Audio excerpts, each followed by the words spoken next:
നമസ്കാരം, കൊട്ടാരക്കര മീഡിയയിലേക്ക് സ്വാഗതം.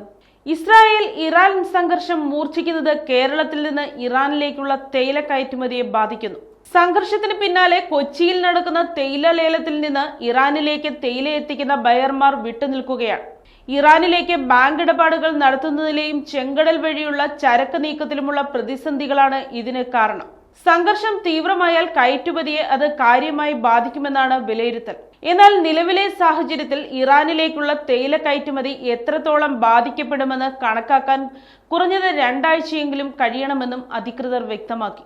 UAE, ഖത്തർ അടക്കമുള്ള പശ്ചിമേഷ്യൻ വിപണിയിലാണ് ഇന്ത്യൻ തേയിലയുടെ 40% കയറ്റുമതി ചെയ്യുന്നത്.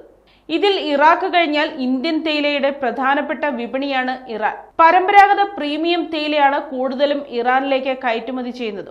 അസമിൽ നിന്നാണ് കൂടുതൽ തേയില വാങ്ങുന്നതെങ്കിലും ദക്ഷിണേന്ത്യയെയും പ്രത്യേകിച്ച് കൊച്ചിയെയും ഇറാൻ തേയിലയ്ക്കായി ആശ്രയിക്കുന്നുണ്ട്.